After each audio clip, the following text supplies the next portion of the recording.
बिस्मिल्लाहिर्रहमानिर्रहीम। सोच और फिक्र के नए जाविये, नए अंदाज। इस्लामी निज़ाम सेहत के साथ अल्लाह हेल्थ सिस्टम में आपका मॉलिज, आपका तबीब, herbalist, naturopathic doctor Jameel Mehrvi आपको खुशामदीद कहता है। आज बज़्मे महरवी में आपसे जो बात होने जा रही है वो है जिगर। वैसे तो हम सब एक दूसरे को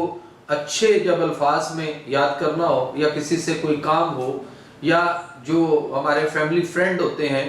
या हमारे जो फैमिली मेंबर होते हैं तो हम उन सबको क्या कहते हैं कि आप मेरे जिगर हो यार। लेकिन यहाँ पे आज जो है ना वो जिगर की बात होगी, ज़ोफ़े जिगर, यानी जो हमारा लिवर है, जो हमारी कलेजी जिसको हम कहते हैं, उसके ज़ोफ़े जिगर के ऊपर आज हम बात करने वाले हैं। यानी जिगर की कमजोरी जिसको हेपेटार्जिया भी कहा जाता है। तो आइए दोस्तों हम जानते हैं कि ये हेपेटार्जिया जो है यानी जिगर की कमजोरी, ज़ोफ़े जिगर जो है ये किस तरह से जो है वो पैदा हो सकता है, किस तरह से हमारा जिगर जो है वो कमजोरी की तरफ जा सकता है, कौन कौन से ऐसे अवामल हैं और उनका सद्देबाब क्या है, हमें क्या करना चाहिए ताकि हमारा जिगर कमजोर ना हो, और अगर कमजोरी की तरफ जा चुका हुआ है तो हमें उसके लिए क्या जो है वो इलाज करना चाहिए या उसके हिफाजती इक़दामात जो है वो क्या है ताकि हम उसके मुताबिक जो है वो इस पर अमल कर सकें। तो आइए चलते हैं बिला तमहीद हम अपनी वीडियो लेक्चर की जानिब। आज का ये जो टॉपिक आपके सामने है ये है ज़ोफ़े जिगर, यानी जिगर की कमजोरी, ज़ोफ़ुल कबद, और इसको हेपेटार्जिया भी कहा जाता है। तो जिगर की मुख्तसर तशरीह करने से पहले मैं आपको ये बताता चलूं कि जिगर को अरबी में कबद और अंग्रेजी में लिवर कहते हैं। ये एक उज़्वे रईस है। ये मुंजमद खून, सुर्ख माइल, बास्याही या बैंगनी शक्ल का उज़व है जो जिस्म में दाएं जानब के नीचे की पसलियों के नीचे मैदा के ऊपर रखा हुआ होता है। सही और तंदुरुस्त आदमी में दाएं जानब टटोलने से भी मालूम नहीं होता, लेकिन जब इसमें कोई आर्जा पैदा हो जाता है तो अपनी मिकदार से बढ़कर इसका बैरूनी किनारा कमोबेश पसलियों से बाहर निकल आता है और बहुत अच्छी तरह मालूम होने लगता है।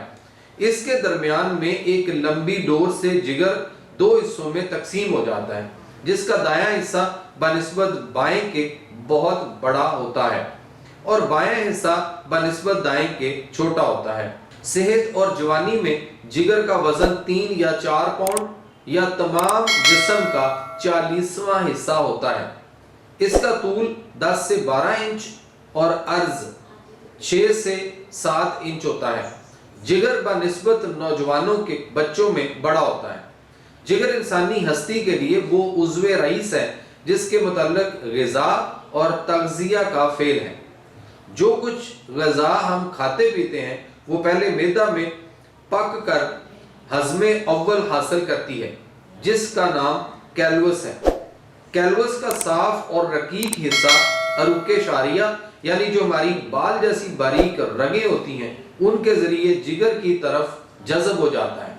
और जिगर में पहुंचकर फिर पकता है और हज़्मे दोम हासिल करता है जिसका नाम कैमवस है। तमाम इखलात जिगर ही में बनते हैं और जिगर की खराबी के साथ मैदा के अफ़ाल में भी जरूर खलल पड़ता है। इसलिए जिगर के इलाज के साथ मैदा की इस्लाह का भी ख्याल रखना बहुत लाजमी अमर है। एक खाने के हजम होने से पहले दूसरा खाना खा लेना जिस तरह मैदा के मुज़र है इस तरह जिगर के लिए भी मुज़र सेहत है। अब दोस्तों यहाँ मैं आपको बताता चलूं कि एक खाना जो है उसका ड्यूरेशन कम से कम जो हमारे डाइजेशन साइकिल जो होता है हमारा वो कितना होता है। 3 घंटे खुराक जो हम खाते हैं वो हमारे मैदे के अंदर जो है वो ग्रैंड होती है और 3 घंटे के बाद वो खुराक मैदे से निकलकर हमारे जिगर में मेटाबोलाइज होने के लिए चली जाती है जिसको हम अम्ले इस्तेहाला भी कहते हैं। जिगर जो है वो उसको मेटाबोलाइज करता है और उसके बाद वही खुराक जो है वो हमारे जैसे 3 घंटे मैदे में, 4 घंटे छोटी आंत में, 5 घंटे बड़ी आंत में, तो ये टोटल अगर हम जमा करें तो 5, 4, 9 और 3, 12 यानी 12 घंटे का हमारा जो है ना वो एक साइकिल है खुराक के प्रॉपर हजम होकर जुज़्वे बदन बनने का। इसीलिए अल्लाह ताला ने जब से इंसान को इस कायनात में भेजा तो हजरत आदम अलैहिस्सलाम से लेके अब तक जितनी भी अंबिया, रसूल, पैगंबर आए, जितनी भी किताबें, आसमानी सहीफे आए, तमाम उम्मतों पर अल्लाह ताला ने रोजा जो है वो फर्ज किए रखा, जैसा हमारे पे यानी हमारे नबी आखिरुज़्ज़मा पैगंबर आज़म आखिर सल्लल्लाहु अलैहि वसल्लम की ज़ात ग्रामी पर भी और उनकी उम्मत पर भी क़यामत तक के लिए रोजे फर्ज किए गए। तो कुरान के अंदर भी अल्लाह ताला ने फरमाया है कि मुसलमानों तुम पर रोजे फर्ज किए गए जैसे तुमसे पहली उम्मतों पर फर्ज किए गए थे। यानी अगर हम रोजे को देखें तो उसका दुरानिया जो होता है वो भी कम से कम 12 घंटे 14 घंटे का बनता है। तो इसीलिए हमें एक खाने के बाद दूसरा खाने में वक्फा कितना करना चाहिए।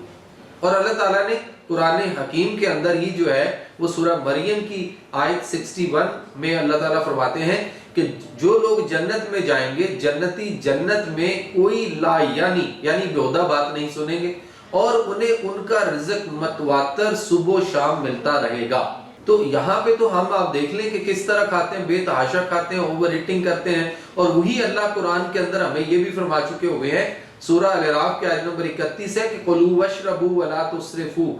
खाओ पियो और इसराफ हद से तजावुज न करो, अल्लाह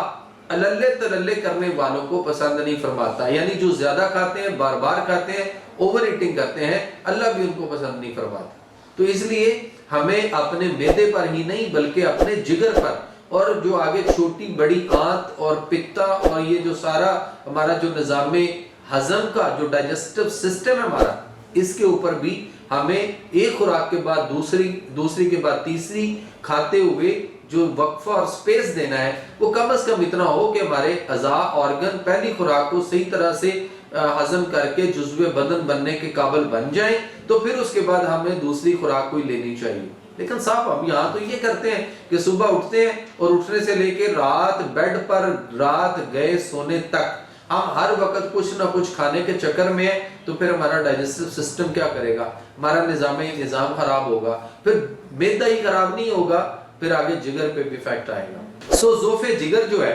हर उज़्व को अपनी ग़िज़ा हासिल करने और उसके पूरे इंतज़ाम व एहतमाम के लिए और जो अफ़ाल या फंक्शन उसके मुताल्लिक हों उनको पूरा करने के लिए 4 कुव्वतों की जरूरत होती है। उसमें नंबर 1 है जाज़बा, नंबर 2 है मास्का, उसके बाद है हाजमा और दाफिया। ऐसे ही जिगर में भी 4 कुव्वतें जो हैं वो काम करती हैं और इन सब के या किसी एक के खराब होने और अपने फेल से आजिज होने का नाम ज़ुफ़ुल कब्द या ज़ुफ़े जिगर या जिसको हम हेपेटार्जिया कहते हैं, यानी जिगर की कमजोरी। अब दोस्तों हम जानते हैं कि जो ये ज़ुफ़े जिगर है, हेपेटार्जिया जिसको हम बात कर रहे थे, ये जिगर की कमजोरी जो है इसके असबाब क्या है, यानी इसके कॉज क्या है, इसके फैक्टर क्या है, इसके वामल क्या है, ये जब तक हम नहीं जानेंगे तो हमें ये पता ही नहीं चलेगा कि हमारा जिगर जो है वो कमजोर कैसे हो रहा है। तो उसमें दोस्तों सबसे पहले है ठंडे पानी का ज्यादा पीना, बर्फ का कसरत से इस्तेमाल या फ्रिज में रखकर पानी को ठंडा किए जाना और उसको पीना, या ठंडा पानी पीना या फ्रिज में चीजें रखकर ठंडे करके उनको खाना, धूप में या दूर दराज का रास्ता तय करके फौरन पानी पी लेना, हमाम या अज़दवाजी ताल्लुकात और रियाज़ते कविया के बाद पानी का पी लेना, मरतूब जो ग़िज़ाएं हैं उनके खाने से भी जो है वो जिगर कमज़ोर होता है। दूध वगैरह का ज़्यादा इस्तेमाल करना ऐसे असबाब हैं जिनकी वजह से बलगम ज़्यादा पैदा होकर ज़ोफ़ कर देता है। इसके बरक्स बाज़ दफ़ा हरारत जब इतदाल से बढ़ जाए तो सुफरा या खून कसरत से पैदा होकर जिगर को ज़ईफ कर देता है। अब दोस्तों जानते हैं कि वो ऐसी क्या इलामात होंगी जिन इलामात के पैदा होने पे हम अंदाजा कर सकते हैं कि हमें ज़ोफ़े जिगर है, यानी हमारा जिगर जो है वो कमजोर हो चुका हुआ है। तो आइए देखते हैं वो सिम्प्टोमेटोलॉजिकली क्या चीजें ऐसी हैं। बदन जो है वो दुबला हो जाता है और जिगर के मकाम पर ग़िज़ा जिगर में गुजरने के वक्त मीठा मीठा दर्द और तमद्दन पैदा होता है। बदन का रंग जर्दी या सफेदी या सब्जी माइल नीलगू हो जाता है।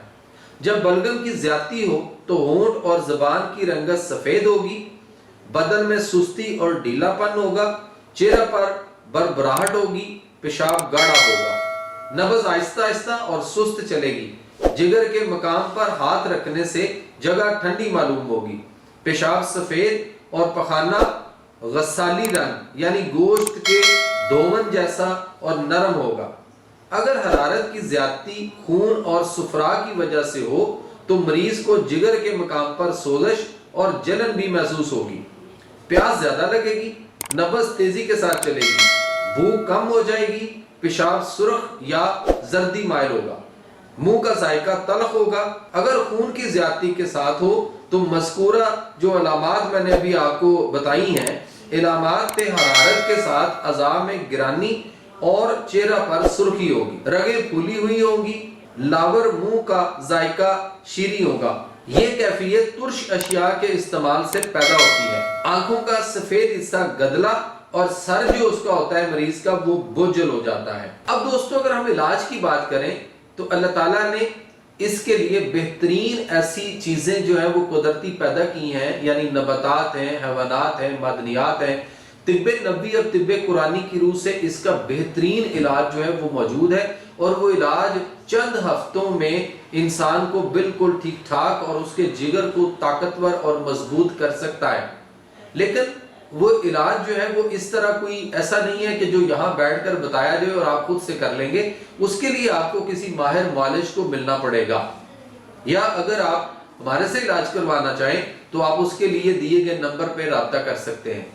ہاں البتہ دوستو آپ کو اس کی غذا جو ہے وہ میں بتاتا چلوں کہ علاج بالغذا، یعنی ہم جب مریض کا علاج کرتے ہیں تو اس کے ساتھ ان کو ہم کون سی غذائیں جو ہیں وہ بتاتے ہیں، تو آئیے ذرا ان کو ریویو کرتے ہیں۔ اس میں مربع بہی ہے، بہی دانہ کا مربع ہوتا ہے، آملے کا مربع ہوتا ہے، لوبیا ہے، کالے چنے ہیں اور بند گوبھی ہے۔ اس کے بعد گوشت ہے یعنی مٹن وغیرہ، اور جاپانی پھل ہے، کینو ہے، فالسا ہے، جامن ہے،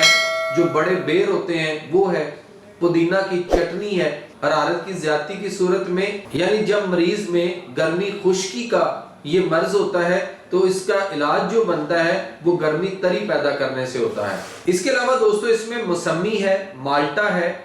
مٹھے ہیں، اس کے بعد سنترا ہے، کیلا ہے، کیلے کا ملک شیک ہے، گاجر ہے، خربوزہ ہے، تربوز ہے، کھیرا ہے، کدو ہے، شلجم ہے، سبزیوں کے سوپ ہیں، انجیر جو ہے وہ کھائی جا سکتی ہے، سوئیاں ہیں، دودھ ملائی ڈال کے جو ہے وہ لینا چاہیے، اور مکھن لینا چاہیے، اور دیسی گھی کا استعمال کرنا چاہیے۔ اس کے علاوہ یہاں پہ دوستو ایک اور چیز آپ کو بتاتا چلوں کہ اس کے لیے جو ہے وہ کاسنی کا اور مکو کا ارک جو ہے وہ بھی بے حد مفید ہے، یعنی ارک کاسنی اور ارک مکو دونوں جو ہے یہ ملا کر اگر اس کو صبح دوپہر شام ایک ایک کپ جو ہے وہ روزانہ لیا جائے تو یہ بھی مریض کو بڑے خاطر خواہ فوائد اس سے حاصل ہوتے ہیں۔ بلکہ ہم جو علاج کرتے ہیں، جو مریض کو دیکھ کر اس کی کنڈیشن کے مطابق اس کو جو دوائی دیتے ہیں، وہ دوائی جو ہے وہ ارک مکو اور ارک کاسنی کے ساتھ ہی جو ہے وہ ہم کھلاتے ہیں۔ اب دوستو آ جاتے ہیں کہ ہم پرہیز پہ ذرا بات کرتے ہیں۔ اللہ کے نبی صلی اللہ علیہ وآلہ وسلم نے فرمایا، حدیث نبوی ہے کہ پرہیز علاج سے بہتر ہے۔ اگر اس کو میں پنجابی میں کہوں تو زیادہ بات سمجھ آئے گی کہ پرہیز علاج نالوں چنگا ہے۔ تو ہم تو یہاں پہ پرہیز کرنا ہی نہیں چاہتے، اور ہم ایسے معالج کا، ایسے ڈاکٹر کا انتخاب کرتے ہیں جن کو بالکل پرہیز نام کی یا خوراک کون سی دینی ہے مزاج کے مطابق بالکل پتہ ہی نہیں۔ یعنی جتنے بھی ہمارے یہ فرنگی طب کے ڈاکٹر ہیں جو ایلوپیتھک سسٹم کو پڑھ کر اور بڑے اس وقت فیم ہیں اور لوگ بہت زیادہ ان کے دل دادا ہیں اور ان کی ہر بات کو جو ہے وہ مانا جاتا ہے اور اس کو وہ اس پہ عمل کرتے ہوئے نظر آتے ہیں، وہ ڈاکٹر جن کو غذا کی کوئی کتاب ہی نہیں پڑھائی جاتی، جن کو غذا کا ہی نہیں پتا کہ مریض کو غذا کیا دینی ہے اور پرہیز کیا کروانا ہے، اور اس کے علاوہ جن کو اپنی دوائی بھی بنانی نہیں آتی۔ مزے کی بات ہے وہ ایک نسخہ لکھتے ہیں میڈیکل سٹور سے لے کے کمپنیوں کی بنی بنائی دوائیاں جو ہے وہ آپ کھاتے رہتے ہیں اور نہ آپ ٹھیک ہوتے ہیں ساری زندگی، قبر کے اندھیروں تک دوائیاں آپ کا مقدر بن چکی ہوئی ہیں۔ اگر آپ اس سے باہر نکلنا چاہتے ہیں تو اللہ تعالیٰ کے نظام صحت میں طب نبوی اور طب قرآنی کی طرف آئیں۔ ہمارا جو اپنا ایسٹرن میڈیسن ہے، جو ہماری مشرقی طب ہے، ہم مغربی طب کے غلام ہو گئے ہوئے ہیں۔ ہم نزلہ زکام سے لے کے کینسر تک، ایون دو کہ لوگ کیموتھراپی ریڈیشن کروا کر بھی حالات دیکھ لیں کہ ان کے کدھر سے کدھر پہنچے، لاکھوں کروڑوں روپے بھی گئے اور اس کے بعد صحت بھی نہیں بچی، جو اچھی صحت تھی وہ بھی بگڑ گئی۔ اتنی کمزوری، اتنا ضعف کہ جسم میں پیدا ہوا کہ کینسر نے نہیں مارا لیکن کیموتھراپی اور ریڈیشن تھراپی اور اس کے جو سائیڈ ایفیکٹ ہیں وہ مریض کی قوت مدافعت کو اتنا کمزور اور لیٹ ڈاؤن کر دیتے ہیں کہ وہ بندہ اس کی وجہ سے موت کے منہ میں چلا جاتا ہے۔ تو دوستو پرہیز کے حوالے سے یہ ہے کہ بلغم کی زیادتی وجہ ہو تو ٹھنڈا پانی یا کوئی اور ٹھنڈا مشروب نہ دیں، برف کا کثرت سے استعمال، غلیظ اور ٹھنڈی چیزیں، آلو، اروی، دودھ، دہی، لسی اور جو ہمارے یہ ڈالڈا، بناسپتی گھی اور جو یہ ریفائن کیے ہوئے پروسیس کیے ہوئے جو کوکنگ آئل ہیں ان سے ہمیں پرہیز کرنا چاہیے۔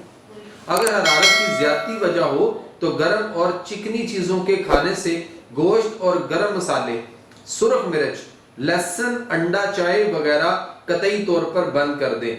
دھوپ میں نہ ٹھہریں، گڑ اور تیل کی بنی ہوئی یا تلی ہوئی اشیاء نہ کھائیں، چاول وغیرہ سے بھی اجتناب کرنا چاہیے۔ جگر کے ضعف کے لیے اگر ورم نہ ہو تو پھر جو ہے وہ آئرن فولاد کا استعمال جو ہے وہ بھی بہت اچھا ہے، بہت اچھے نتائج اس سے برآمد ہوں گے۔ کھانے کے بعد 1 چمچہ جو ہے وہ سیرپ شربت فولاد جو ہے وہ بھی لیا جا سکتا ہے، اور خاص طور پہ اس میں دیکھنا ہے دوستوں کہ اس میں قبض جو ہے نا وہ مریض کو وہ بھی نہ ہونے دیں۔ تو دوستوں یہ تھا آج کا ہمارا بزم مہروی، جس کے اندر آج ہم نے بات کی کہ ضعف جگر یعنی جگر کی کمزوری یہ کیسے ہوتی ہے اور اس کے لیے ہمیں کیا کرنا ہے اور اپنے آپ کو ہم کیسے بچائیں کہ ہمارا ضعف جگر نہ ہو اور ہم صحت و تندرستی کے ساتھ جو ہے وہ اس جگر کے ساتھ اپنے آپ کو بہت ساری بیماریوں سے بچا کر رکھیں، کیونکہ 3 لائف آرگنز ہیں انسانی جسم کے اندر، جن میں ایک جگر ہے، دوسرا دل ہے اور تیسرا دماغ ہے۔ یہ جو 3 لائف آرگنز ہیں، یہ ٹرپل تھیوری جو ہے، یہ اگر ہمارے 3 لائف آرگنز ٹھیک رہیں تو پھر اللہ تعالیٰ کے فضل و کرم سے ہم بالکل صحت و تندرستی کا راہ پر جو ہے وہ گامزن رہیں گے، اور اس کے لیے جو ہے وہ ڈائٹ بیلنس جو ہے وہ ہونا بہت ضروری ہے۔ اس کے ساتھ ہی بزم مہروی میں اپنے طبیب، اپنے معالج، ہربلسٹ، نیچروپیتھک ڈاکٹر جمیل مہروی کو دیجیے اجازت۔ کل انشاءاللہ پھر آپ سے ایک نئے موضوع کے ساتھ آپ سے بات ہوگی، آپ سے ملاقات ہوگی۔ تب تک اپنی دعاؤں میں یاد رکھیے گا۔ اللہ ہم سب کا حامی و ناصر ہو۔